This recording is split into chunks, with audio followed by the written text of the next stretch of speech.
Welcome, everybody. This is Patrick Smith in Paris with the Africa Report's Digital Dialogues. Thanks so much for coming to join this very special webinar we've organized today. As you know, the star turn is none other than the Vice President of the Federal Republic of Nigeria, Yemi Osinbajo, and he is moments away from joining us in his office in the presidency complex in Abuja. Right now, we're just waiting to go through the technical and logistic matters to handle, and we'll be with you within moments. So thank you for joining us, stay on the line, and we're just about to start the webinar. Look forward to moving ahead with the questions, and most of all, importantly, the discussion with you, the audience. Just to give you an update, we've got over 1,200 people from 77 countries around the world attending this webinar. So you're in good company, and I think there's going to be a lot of interesting debate. So that's enough for me, and within seconds, if not microseconds, the Vice President is going to be joining us. Thanks.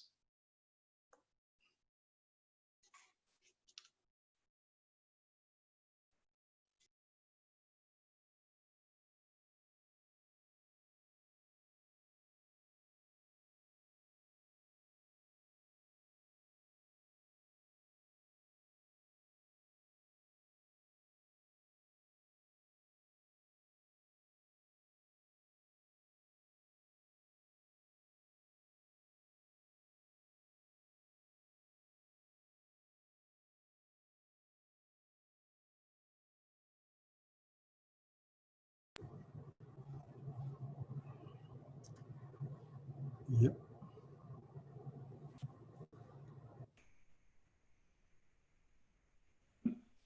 I want to give you all a formal welcome to the Africa Report's Digital Dialogues and this special edition here on Thursday, the 24th. We've got two things to celebrate, both the launching of Nigeria's bounce back economic plan to cope with and to build on from the pandemic, and also the fact that next month, on the 1st of October, Nigeria celebrates 60 years of freedom from the British. So just a couple of words about how we're going to operate. We will be having questions from myself and my colleague, Donu Kabara, for the first half of the webinar, and for the second half, you, the audience, from around the world, literally 77 different countries, will have the opportunity to pose questions to the Vice President. And please go to your Q&A section on your webinar connection, and you will find out how to do that. And we have a team in Paris waiting to receive those questions and then put them to the Vice President. Secondly, we will be launching a poll during the course of the interview with the Vice President. Please participate. We want to know what you think about where Nigeria is today and where it should be tomorrow.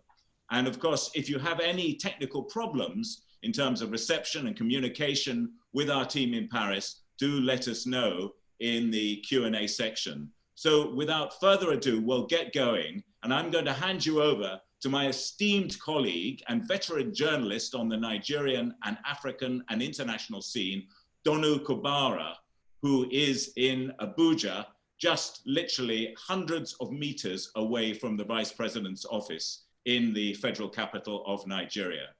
Donu, come in, please. Hey, good afternoon, everybody. I would like to introduce our very, very, very special speaker, Yemi Osinbajo, Vice President of the Federal Republic, distinguished professor of law, a former Attorney General of Lagos State, where he undertook far-reaching, significant judicial reform and ensured access to justice for the poor. He was also entrusted by the President with the successful implementation of the Social Investment Program, of the federal government. In addition, Professor Osinbajo has been a director of Citibank Nigeria, an ethics advisor to the African Development Bank. He has authored several books, worked for the United Nations, and is a philanthropist, pastor, and I understand that congratulations are in order because he became a grandfather for the first time this week when his lovely daughter gave birth. Now, Your Excellency, considering that you have spoken at Harvard and Oxford universities, at the World Economic Forum, at the G7 Summit, we are humbled and grateful that you've agreed to join us today. And I will start by asking you about bouncing back the Nigerian Economic Sustainability Plan. The first thing I want to say, sir, is that it's a great document in theory, but how are you going to pay for it? How are you going to pay for all the wonderful, lofty ideas within those pages of this document? Okay. Thank you very much. First, let me say how extremely grateful I am to Africa Report and to Patrick and yourself, Donu, for kindly putting this together and giving us an opportunity to hold a conversation around our economic sustainability plan. It really is an honor to join so many friends and colleagues and Nigerians and partners and non-Nigerians everywhere for this webinar. So thank you very much. Now, just to your question as to how we intend to fund the sustainability plan. The plan will cost 2.3 trillion naira, which is about something in the order of about 6 billion naira or so. $6 billion, beg your pardon, or so. Now, the plan is already, this is on stream. 500 billion naira is budgetary sources, and this is derived by drawing down on special accounts dedicated to supporting certain sectors. So that is already in the budget, $500 billion. Now, the rest of it, about 1.3 trillion, will be from structured loans given through the CBN for the special projects that we have. So, for example, the CBN will be giving facilities to farmers under our Jobs for Agriculture program, which is our mass agriculture program. In the same way, it will be giving structured loans to our mass housing program, as well as to 5 million solar connections program. So essentially what we're doing is getting loans through the CBN to pay for through the CBN to the commercial banks, to pay specifically for the mass housing program, the mass agriculture program, as well as the solar connections program. And then there are several other initiatives, which I hope we'll be able to talk about, especially initiatives with small business and all of that. But that's the structure of of our financing of the scheme. As you well know, I mean, it's a program that was put together in response to the pandemic.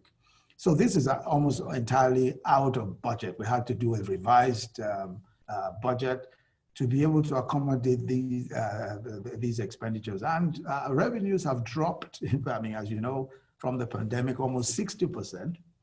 So basically, there isn't much room, there isn't much fiscal buffer for us.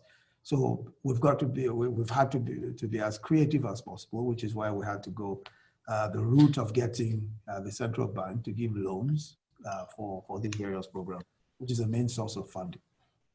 And then, of course, I mustn't forget to say that, yes, we did get also, we did get $3.4 billion emergency financial assistance from the IMF Rapid Financing Instrument, which, is all part of the package as well. The IMF, gave several developing countries this emergency financial assistance in response to COVID-19. And we got our own bit of that, which is the $3.4 billion US dollars, but that is not all going into the sustainability plan. It's going into several other. Part of it is budget support. Part of it is we will apply to the sustainability plan. Thank you. Okay, sir. Well, when exactly did this program, when was it launched exactly? It was actually launched in May 2020. Yes. And so is everything on track on the financing front? Because, well, I think that as far as that is possible, again, don't forget that a substantial part of it is by way of loans from the CBN. Really, I think more the implementation aspects of it, we're trying to get everything going. The financing is not the immediate problem because as I try to explain, most of it is coming by way of loans, and we already have 500 billion. So it's more the nitty-gritty of ensuring that the loans get to those for whom it is meant. For example, our mass agriculture scheme, we intend to ensure that the individual farmers who we've now mapped, we have about 5 million new farmers. We're bringing between 20,000 and 100,000 hectares of new farmland under cultivation. And we have about 5 million farmers at this time who have been geo-mapped to their land. So we have that number. About close to 2 million of them have now been formally cleared to be able to benefit from the facilities. Now the logistics and all of that, making sure that and maybe we'll have a time to talk in a bit more detail about those projects. But it is more the fine points of getting the funding to those who should have it, getting the inputs in the case of farmers, ensuring that fertilizers get to them, ensuring that improved seedlings get to them, etc. Those, I think, are the more important challenges now. Okay, well, sir, could you please give us an example? I mean, the agro-allied aspect is something that's mentioned in the document. Can we have one example of one case study where things are going in the right direction? Well, as you know, farming is involved activity. I mean, we're at this time, in the project, we're getting all of our farmers together. Just as I've explained, we have about 5 million farmers in all who are part of our scheme. And the way that this is being done is that the program itself tries to address all of the value chain issues from farm to table. For instance, we're linking small-scale farmers, up with aggregators or platform partners who will ensure that they have access to finance. So, for example, we have Bobangona, who is a major. They are what we call platform farmers or aggregators. That's a major farm, a major agricultural company. Now, what happens is that Bobangona has a couple of thousand, just as an example, 30,000 farmers who work with that company. Now, they are aggregators. They also ensure that each of the farmers has access to finance. Of course, this finance is coming, as you know, through the central bank by way of the facility I just described. They give them agricultural extension services and inputs, seeds and fertilizers, so that each of these farmers is more or less supervised by a platform partner or an aggregator, such as Bobangona, a major farm. Now, what happens then is that when the output comes, when the harvest comes, Bobangona takes all of that. So there's a guaranteed offtake. Whatever they cannot take, the government takes. Government takes that for its strategic grain reserves or even for our homegrown school feeding program.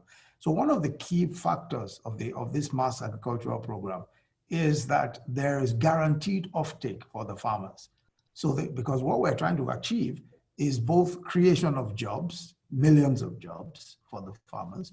We're also trying to guarantee food security by trying to produce food. But if you can't guarantee offtake for the farmers, then all of this might be lost. So we're also trying to guarantee offtake for the farmers, which is what we're, so it's difficult to say at this point because the program has just started. So we're, in the various, the different parts of the country. As I said, in each, what we're trying to bring into cultivation is almost between 20,000 and 100,000 hectares of new farmland in each state. Every state that's able to give us hectarage, we're happy to take it. For example, Plateau State has given us about 125,000 hectares. This is for the NLTP component of the program. So we're making progress. Okay. Well, export revenues are falling. Do we have high hopes in terms of agricultural exports? Or are we looking at domestic consumption? You mean of the agricultural exports? Yes. Well, we do have. You see, first, we're hoping that that just satisfying the local market, and that's huge. I mean, the local market itself is huge. So we're hoping that we can become net exporters. We are the biggest. We are the biggest producers of yam, of cassava practically in the world. And we will become the biggest rice producers in Africa, at least. So we will, in my view, through this scheme, become net exporters of several of these, of several of the produce that we're at the moment we're growing. I think there's very great opportunity for that. And then, there are also other soybeans, for instance, we think we can do that, vegetables, agriculture. But you see, the interesting thing, what I've found in this past few years is that the local market itself is so huge that even satisfying the local market for food is a major enterprise all by itself. So we expect that, yes, there will be significant, we will have significant export opportunities, as we go along. Okay, let me just briefly touch on housing, the housing stimulus plan, which talks about engaging young professionals and artisans so that they form themselves into small and medium enterprises within the construction industry. And, this highlights the use of indigenous labor and materials. There's also talk of, using indigenous materials. This sounds great. How will this stop young Nigerians from queuing up at the Canadian embassy? Well, let me say that there are two different issues. One is that, as you know, people will always look for, talent will seek the best rewards. And that's something you may not be able to, do much about unless you create those opportunities for the best rewards for talent. But just to the point about the housing program, we have a target of 300,000 housing units for this plan. It's a huge target. But when you break it down, it means that each state will build something in the order of about 8,300 or so housing units in each of the 36 states. And that will come to, maybe about just under 400 houses in each local government.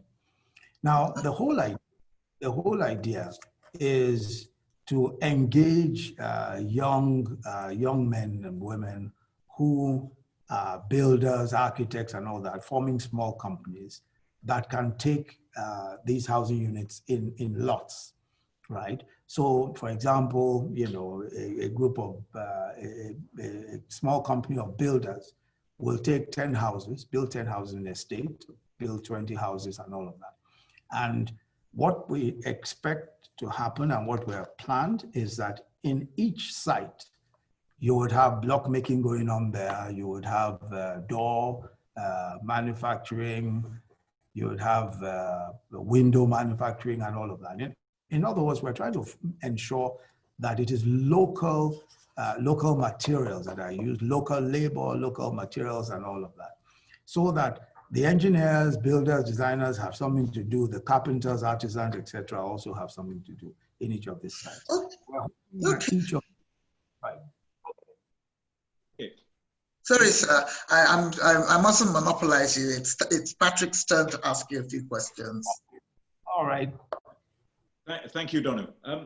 Vice President, your Bouncing Back Economic Sustainability Plan talks about helping local companies, particularly shielding them from the sort of pressures we've seen around the world in terms of credits, in terms of markets and the whole production process. But at the same time, reorienting the country to boost local capacity, local production. I'm wondering, since this plan was launched in May, what has been the outcome so far? What successes have you seen in this area? And do you have a message to reassure the many local business owners in Nigeria who are listening to this about how the government's going to help them? Okay.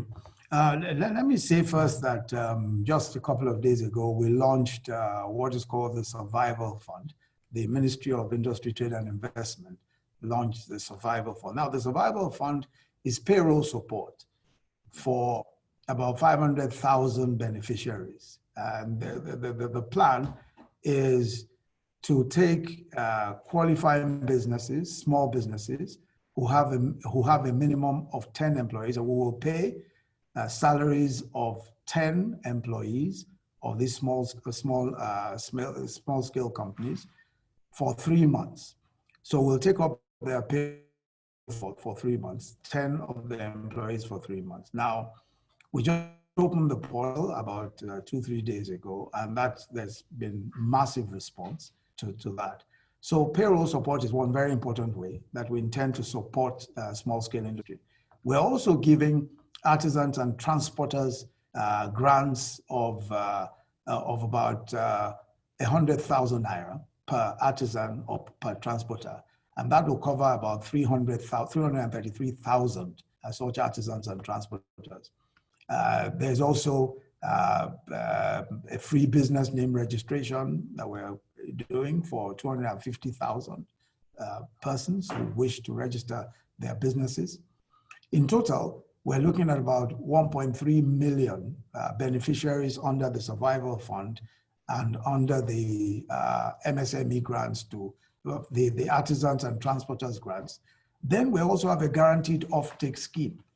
The guaranteed offtake scheme basically is, government says, if you manufacture face masks, if you manufacture sanitizers, and certain types of food, food products, we will buy from you, we will take that food off you. There's guaranteed offtake. And this is for about 300,000 of such producers of food. Both schemes altogether will benefit about 1.7 million small businesses and individuals.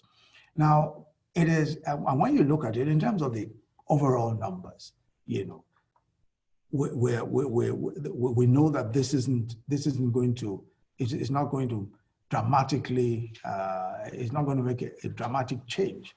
But what we are hoping to do is that in aggregate, we look at what we're trying to do in making solar connections, in housing, in agriculture and all that, the support we're giving. And then we're also, the central bank is also supporting, we're hoping to be able to get support for aviation, support for hospitality, the hospitality industry. I mean, these are industries that have suffered tremendously. Hospitality, for example, some of the biggest hotels have had, you know, under 10% occupancy especially in the past 4 or 5 months. So we want to give them some support, but we're also restructuring their loans. We're granting moratoriums of their loans for a year, so they may not have to pay. In fact, that's, if you have a loan, for instance, from the Bank of Industry or, you know, a direct intervention of the CBN, you already have a 1-year moratorium.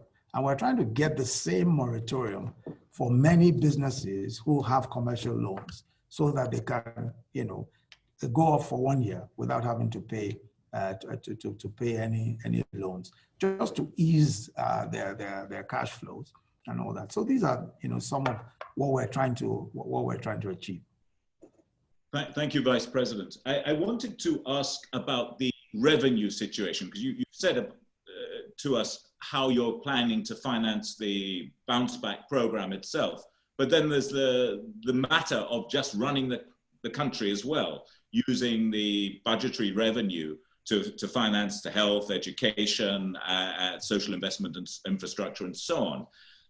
Now, it was the target of your government to get up to non-oil revenue, I think up to 15% of the country's gross domestic product. And since your party came to power in 2015, they've made incremental progress on that. But I think the last available figures were for 2018, and was around 8.7%. I guess what a lot of people are concerned about right now is to what extent the government is not going to reach those revenue targets. And what's the fallback plan if the non-oil revenue falls short? And looking at the oil market at the moment, although it's improved from earlier in the year, it's still pretty fragile. What's the plan on revenues, please?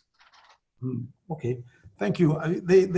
First, let me say that all our plans for revenue, of course, have been hit very badly by the pandemic and the fallouts of the pandemic. So there's no question at all that we are way behind in terms of revenue targets. We've seen a drop of just slightly over 60% of revenues.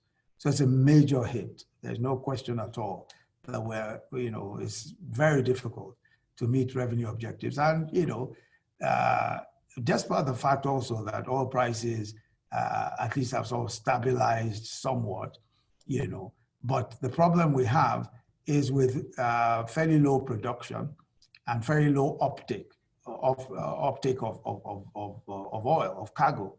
And the simple reason why that is the case is because many of the world's economies are not opening up yet. I mean, we, for instance, one of the major consumers of our oil, one of our major customers for oil is India. India, as you know, it's grappling with the pandemic. Its factories are opening up quite slowly. So we naturally have a problem even with offtake of our oil. So revenues are really low. And we had ramped up, our tax to GDP was somewhere around 6%. We ramped that up to about 8% as of last year, but with what we're seeing now, obviously, it's even more difficult for people to pay taxes than ever before. I mean, given the state of affairs. But this is why we're doing everything that we're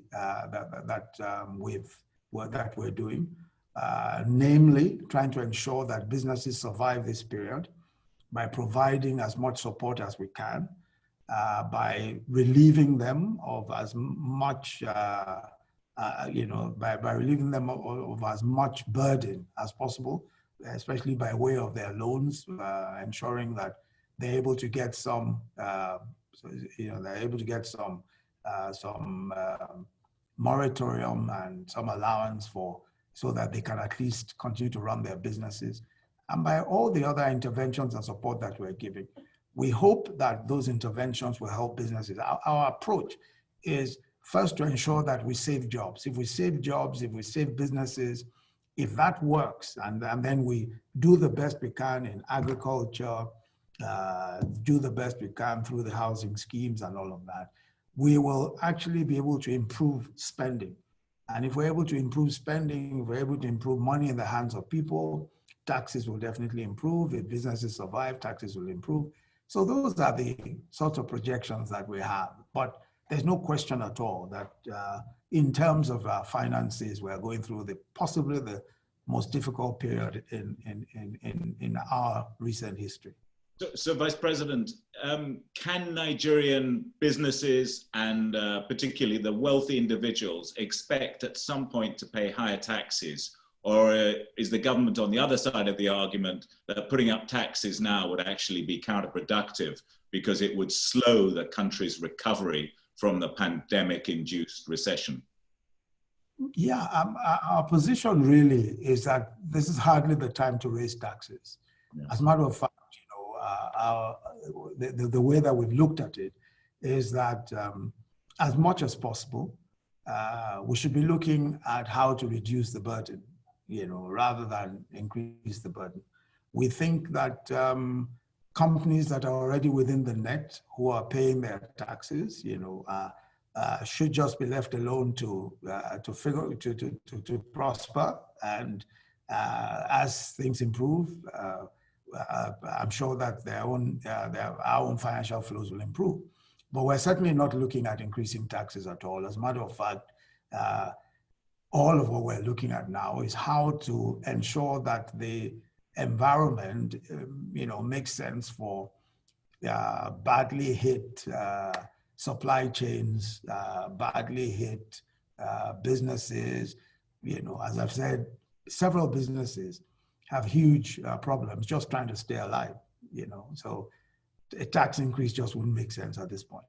Thanks, that's very clear. At this point, I should remind the audience that there is a poll going on, and we would really like you to participate in the exercise of democracy, and it's about what do you consider to be the trajectory for Nigeria today?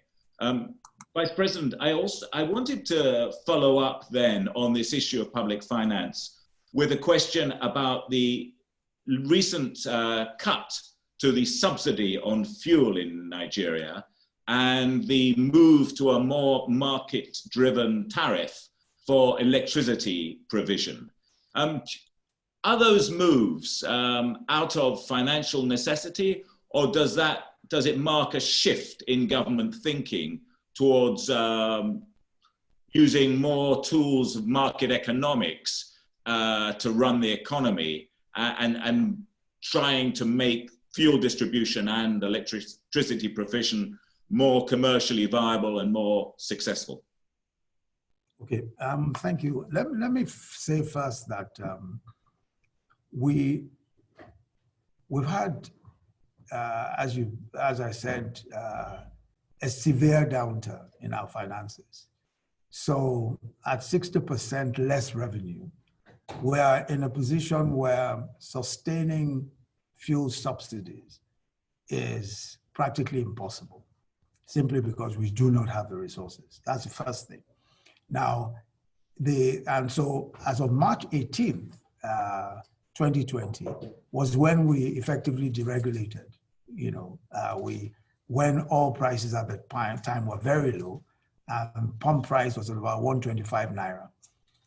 And just to explain what these subsidies cost, in 2018, we paid 722 billion in subsidies. And in 2019, we paid 546 billion in subsidies. Today, our entire budgetary package for the Economic Sustainability Plan, in other words, cash that we can make available in budget, is 500 billion. So that, so that tells you what the difficulties are, So we want to do a sustainability plan to be able to ensure that businesses survive, to be able to ensure that we're able to continue to provide services, pay salaries, etc. All we have is 500 billion for the budget. That's what I'm saying, for the Economic Sustainability Plan. But in 2019, we paid 546 billion in subsidies. Previously, 722 billion. Now, with 60% less revenue, we just don't have the money. That's the honest truth. We simply don't have the money. So now, and the reason why I say that's the honest truth is because I'm trying to emphasize that it is both for us an absolute necessity, and at the same time, an economic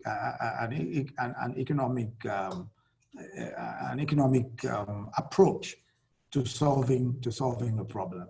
So what are we doing? We've decided then that, look, we've got to focus on CNG, on compressed natural gas. CNG is about half the price of petrol today. So if we use CNG for our cars and for our buses, it will cost about between 78 and 80 naira or so per liter, for CNG.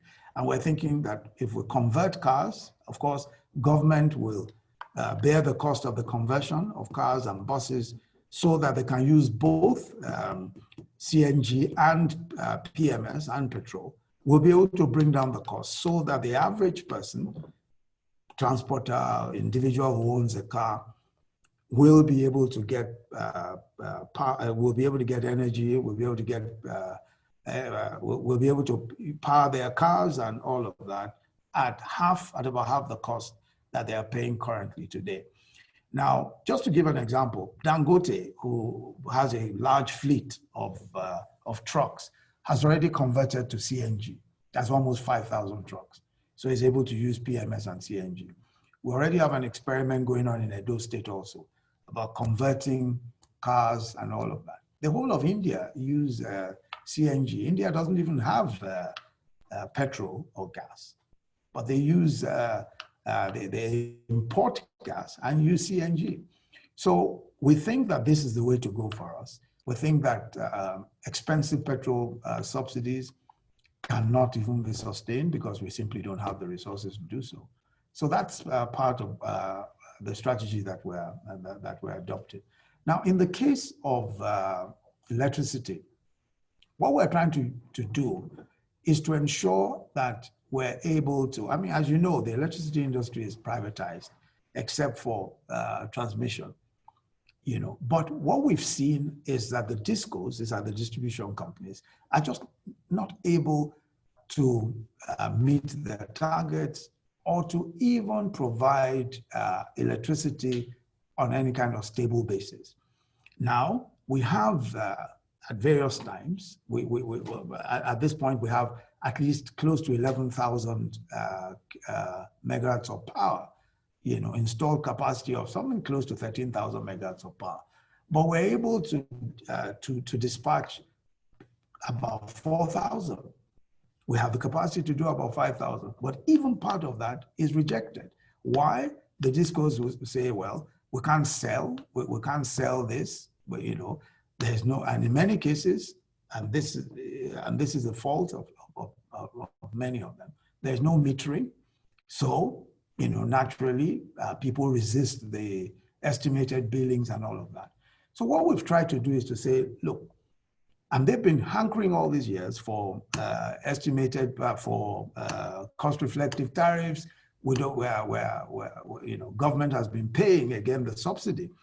In fact, so far, in the past 2 years, we've spent about 1.3 trillion on subsidies for electricity. Again, here's a situation where that's completely unaffordable. But what we've decided to do is to say, look, if the disco is able to supply 12 hours or more of power, then you would pay you'd pay the cost-reflective tariff. So it's based entirely on service. But we're saying that the vast majority of our people who are underserved, who use less than 12 hours of power, will not experience any tariff increases or any tariff or any cost-effective tariff at all, which is the vast majority of our people anyway, about 75%. But we are hoping that this will lead to a situation where we're compelling the discos to improve supply, to ensure that they actually make, to actually provide more than 12 hours of power. In many cases, we're saying that you cannot improve, you cannot hike unless you're providing, between 12 and 24 hours of power. Now, part of the problems we've experienced is that the discos have not provided the investment for metering, right? And so the president ordered that there must be mass metering. before, that there will be no estimated billing, except if what we have now is a capping. In other words, you cannot pay anything beyond what your neighbors are paying if you don't have a meter. So we're rolling out about 5 million new meters now, and we're hoping that the vast majority of customers of the discos will have meters. But more importantly, we want to ensure that new discos, new companies come into the market, so that we decentralize completely the power sector, so that new companies can come and sell power, produce power, and sell power, and nobody can maintain an absolute monopoly. Because we think that if we decentralize in this way, several parts of our country can have microgrids and small grids and all of that, and more power can come into the equation. Today, we have a national grid that's able to do about 5,000 megawatts of power. But if we have several different microgrids across the country, and our solar effort as well, because we're doing 5 million solar connections as part of the economic sustainability plan, we think that we can electrify our country within a short period of time. But we must break the monopolies that we have at the moment. We must break the monopolies. If we don't break those monopolies and enable other players to come into the market, take territory and produce power and supply power, then we won't be able to solve our problems. So these are some of the issues around PMS and the electricity market. Thanks so much for taking us through that, Vice President. It now comes to the second part of the webinar, where we have questions from the audience of top business people, diplomats, government officials around the world. And now I would like to kick that session off. I would like to introduce Mr. Bassem Haidar, who is the founder and chief executive of Channel Vaz. Channel Vaz goes back to 2011 when Mr. Haidar founded it, and it is now one of the leading providers of mobile financial and fintech services in the emerging market space. Mr. Haidar of Channel Vaz would like to put a question to you, which undoubtedly will come from his own sphere of interest in this very exciting developing financial sector. Thank you very much, Patrick. Thank you, Excellency, for giving me this opportunity to give you a very quick brief about Channel Vaz. So I'm actually Nigerian. I was born in Nigeria and grew up there all my life. And I'm proud to say I started Channel Vaz in Nigeria, and it's become the largest fintech company in the world and the most profitable one. We are in 40 countries today. So we're a great example for many other companies that could actually start in Nigeria. We started kind of in the good days, well before the pandemic and the drop in oil prices and so on.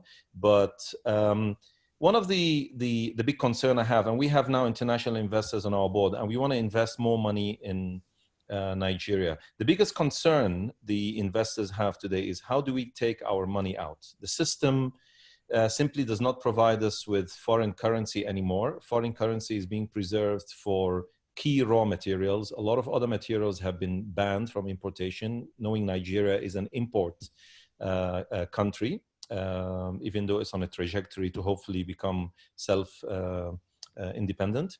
The key issue still remains: how is the problem of foreign exchange going to be addressed once and for all? And how does the government plan to merge the dual exchange rate, meaning the parallel market and the official rate, so that investors can have that certainty? Meaning, are you going to borrow more money to pump more dollars in the market? Or how is this going to be addressed? Because this is a key and fundamental problem for future investments. Yes. Okay, thank you, Bassem. I think that first, as you know, this is a central bank function. So I would have to talk about it just in broad terms, because there are fiscal and monetary type conversations. And I will not, of course, be able to say that the central bank must do X and Y. We have an autonomous central bank. But let me say that first, we're all very concerned about the challenges that investors have, not just foreign direct investments such as yourself, but also portfolio investors who have difficulty taking out their, who have had some difficulty taking out their money. We experienced the same problems during the recession in 2016, 2017. But we were able to get out of it, and we were able to resolve most of the issues around that, in that period. And we think that we will, by and large, resolve these issues also. Our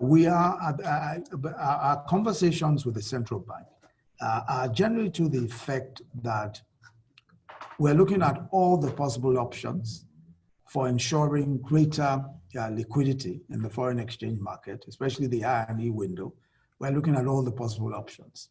And there is nothing that is off the table in terms of ensuring that we shore up our reserves and that we have adequate foreign exchange to ensure that the market runs. I think the general agreement is that we must move more towards market in our foreign exchange in our foreign exchange sector, and this also means that the merger.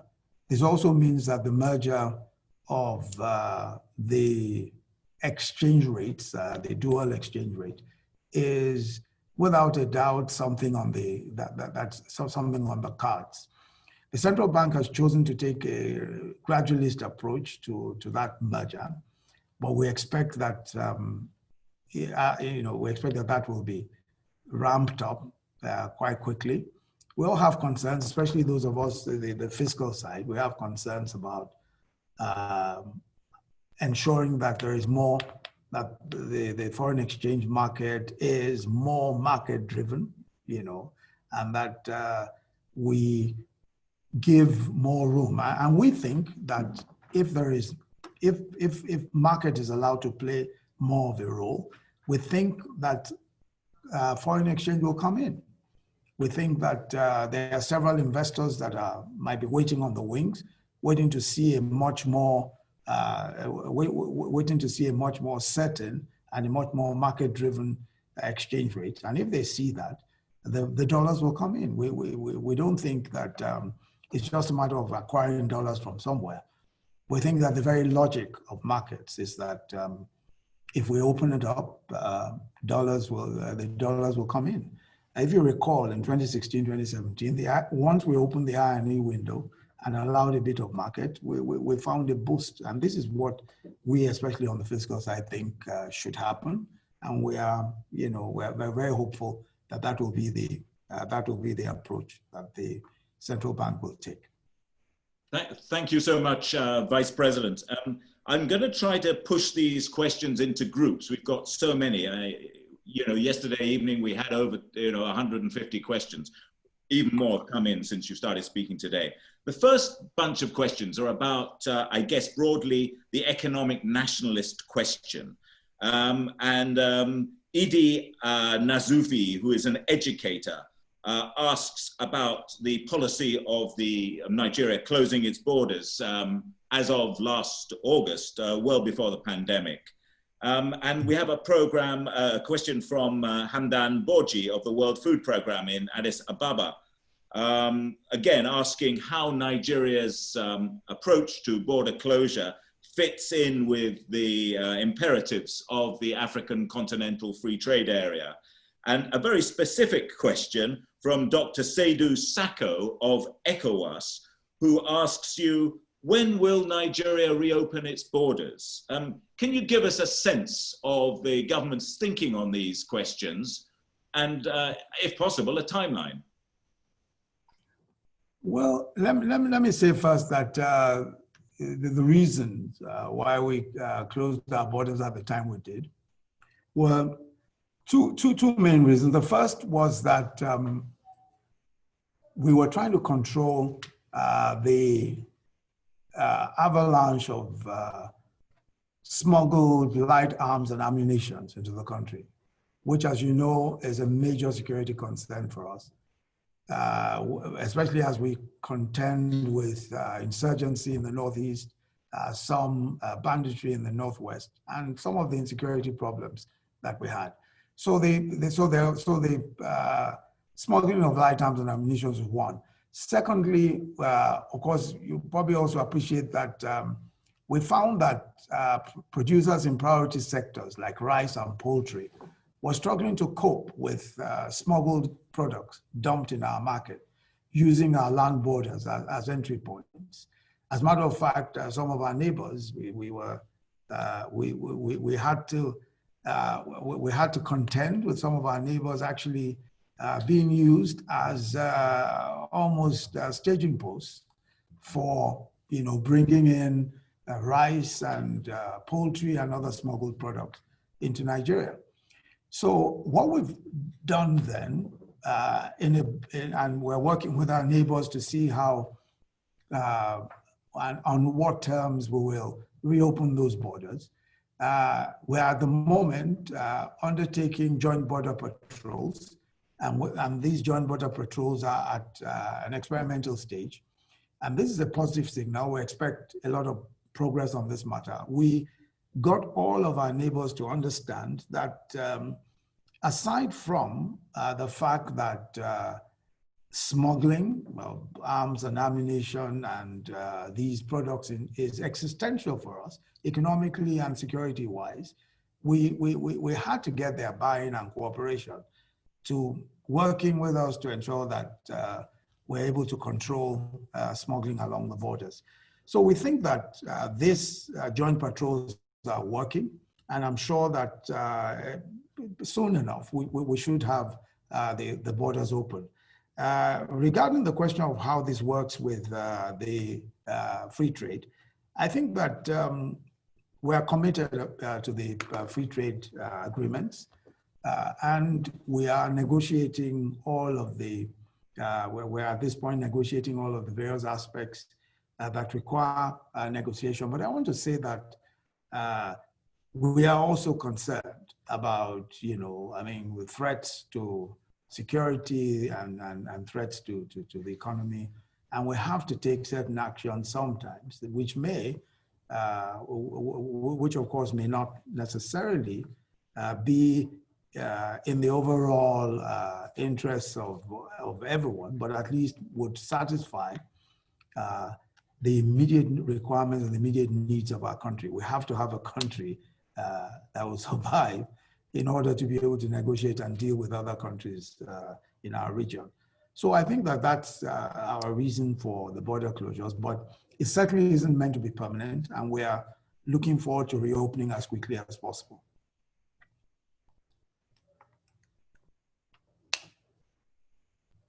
Can't hear you. Sorry about that technical glitch. Thank you, Vice President. I wanted to ask another question about national finances. We've got a question from Nimi Princewill of the People's Gazette here in Abuja, who wants to know why were there no moves in the plan to cut the salaries of Nigeria's lawmakers, whom he says are some of the highest paid in the world. And secondly, a question from Alex Onyeku, an accountant in Nigeria, who is worried about the inflation rate. We've all talked about fuel and electricity prices. It's currently, he says, about 13%. Are there specific measures in your plan, and more generally, to keep the inflation rate under control? I know you've just cut the interest rates, or the central bank has just cut the interest rates. Could you respond to that, please? Yes, okay. First, let me just to address the questions around national finances. The plan, the Economic Sustainability Plan, could not, of course, recommend salary cuts because salary cuts, as you know, are done by recommendations from the Revenue, Fiscal and Mobilization Committee. There's a whole process for doing that. And so while voluntary salary cuts, as was done by the House of Representatives may be done.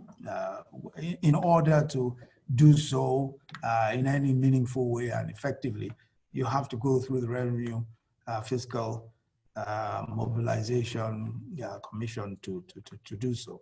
Now, that's on the one hand, but the other point is that we also strongly believe that we must ensure that we rationalize government spending in various ways. And this is why we've done several different rationalizations in the new budget. You'll probably see that there's quite a few recurrent expenditures that's been cut down. Several, in so many important respects, we've rationalized such that we are, as it were, bare bones in terms of any expenditure that we think may not be appropriate at this time. But going to the questions of inflation, what we're experiencing in some senses, there are those who will say that this is cost push inflation, because again, we've seen a rise in the exchange rates, the value of the naira and all of that. So considerable number of imported items, of course, have gone up, and we import quite a few things, including some food items.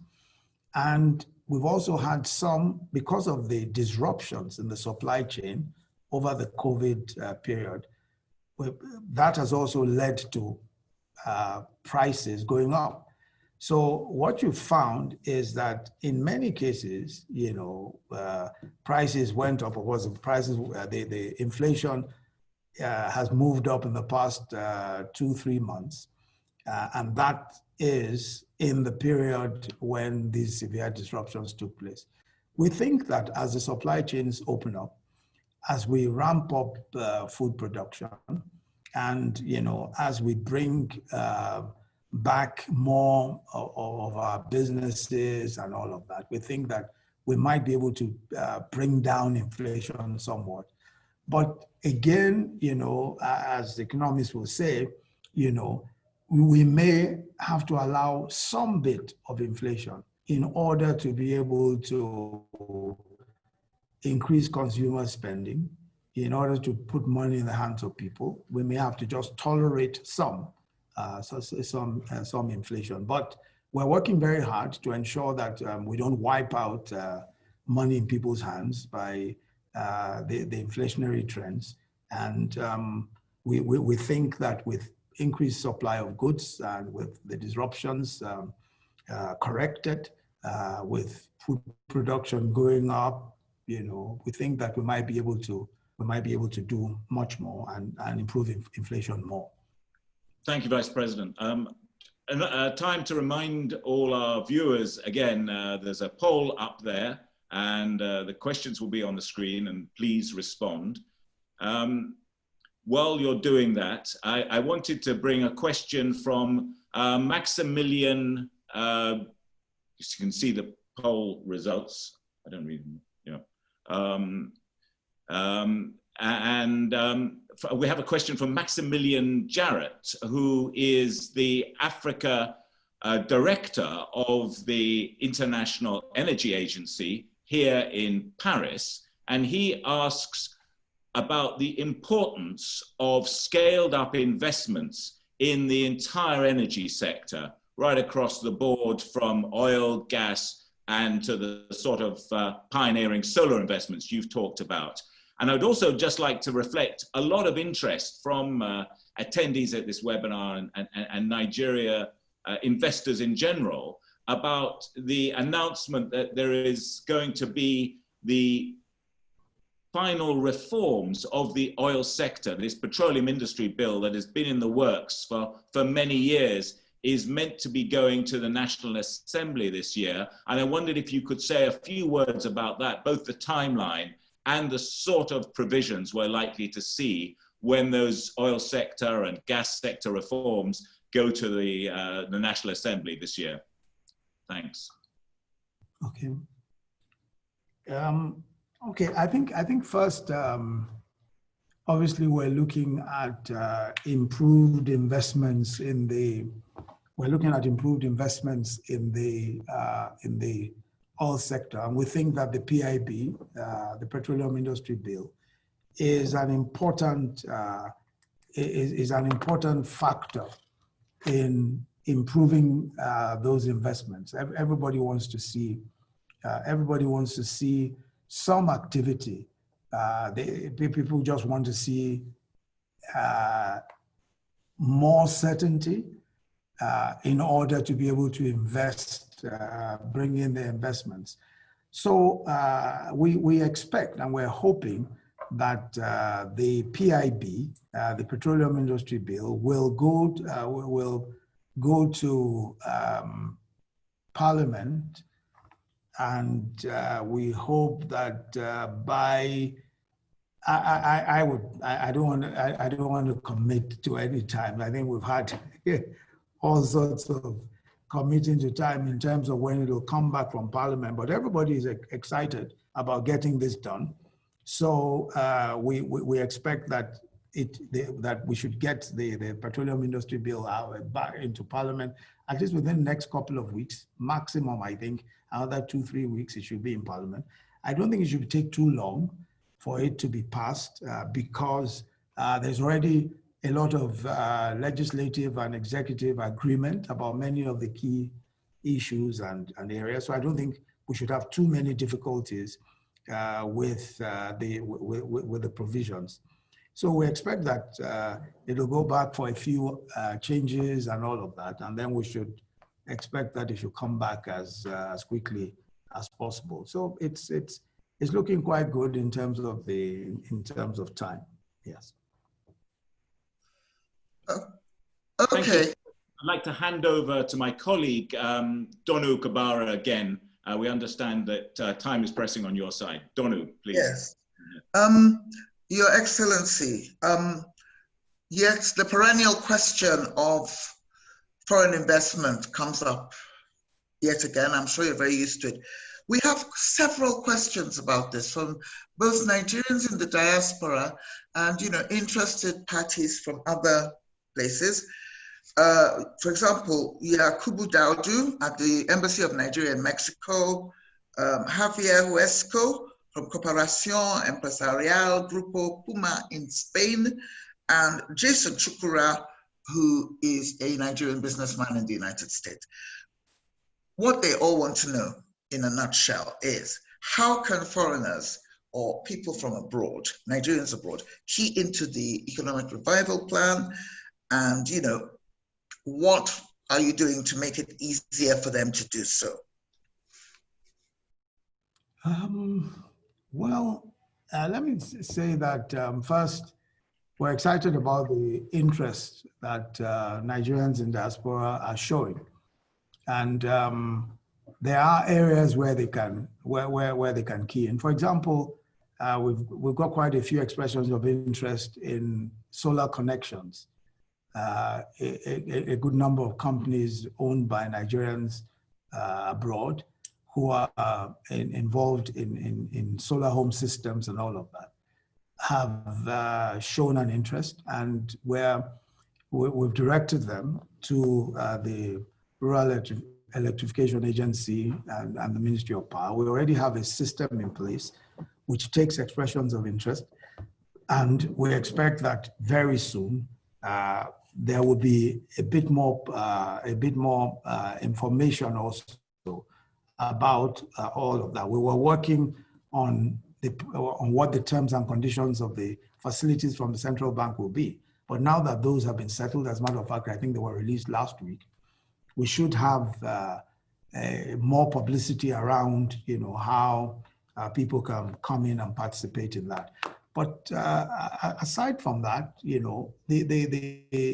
one of the things that I think we could do a lot more with is in the agro-allied value chain.